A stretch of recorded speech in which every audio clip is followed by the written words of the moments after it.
Right now, somewhere in America, someone with $100,000 saved up is celebrating. They think they're ahead. They think they did everything right. They didn't.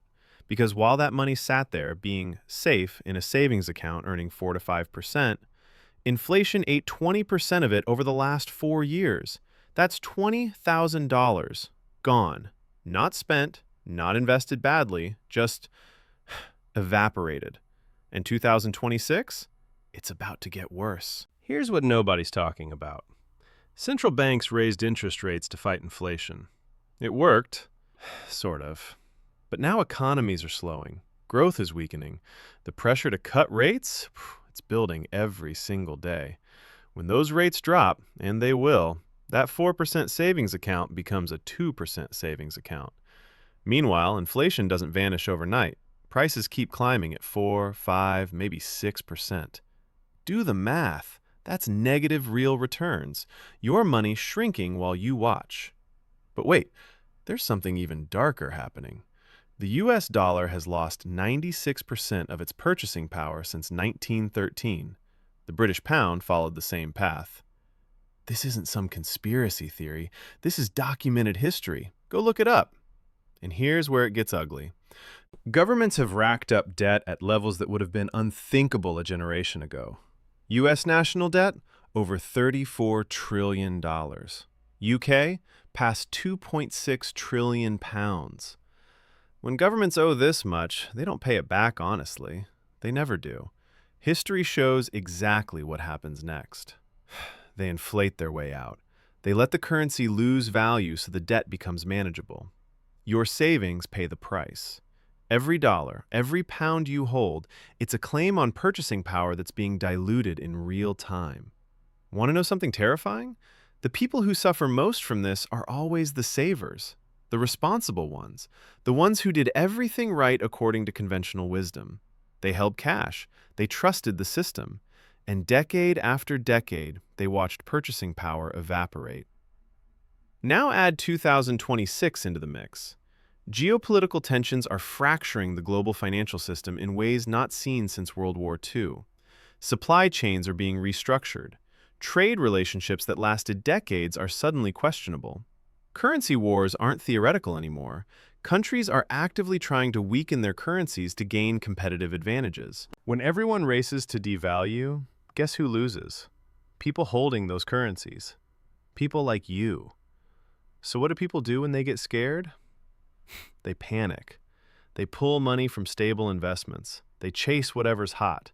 Crypto at the peak, meme stocks, promises of incredible returns with zero risk.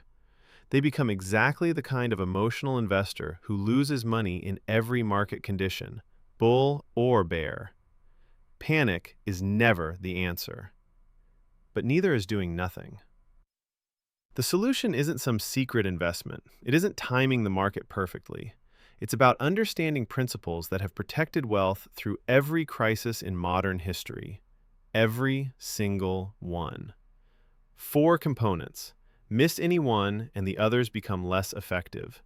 Nail all 4, and you're better protected than 95% of people heading into 2026. First, the gap. Spend significantly less than you earn. Sounds insulting, right? Too simple. But look at the numbers. The average American household earning $70,000 saves maybe 3 to 4% of income. That's $2,000 a year. After inflation, they're going nowhere, running in place on a treadmill. Wealthy households? They maintain 20, 30, sometimes 50% savings rates regardless of income. The gap between income and spending isn't an afterthought. It's engineered into their lifestyle permanently. When economic uncertainty hits, that gap determines who has options and who's desperate. Job loss, medical emergency, unexpected expense, people with gaps can absorb it. People without gaps? One bad month away from crisis. Cut everything that doesn't genuinely improve your life. Be ruthless. Second, own things that produce. Cash in a savings account isn't an asset, it's a leaking bucket.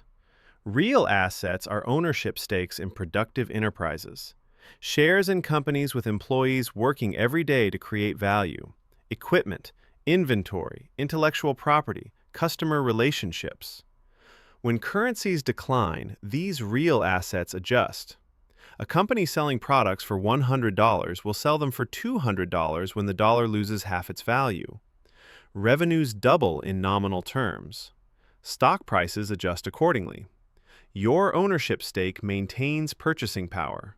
Meanwhile, dollars in a savings account buy half as much. Simple math. For most people, the easiest way to own productive assets? Low-cost index funds.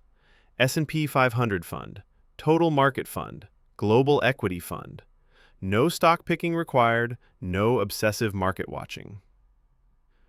Just ownership of many businesses held through all conditions. Third, keep strategic cash. Seems contradictory after just saying cash loses value. But here's the thing. Cash gives options when everyone else has none. Every market downturn creates buying opportunities. Great businesses go on sale. Assets that were expensive become affordable, but only if there's available capital to deploy. Every personal crisis, job loss, health emergency, unexpected obligations, requires immediate liquidity. Investment accounts can't always provide that quickly. 6 months of essential expenses, highly liquid, not invested, not tied up, available tomorrow if needed. This isn't about growing wealth. It's insurance. It's buying time. Yes, it loses purchasing power. That's the cost of security.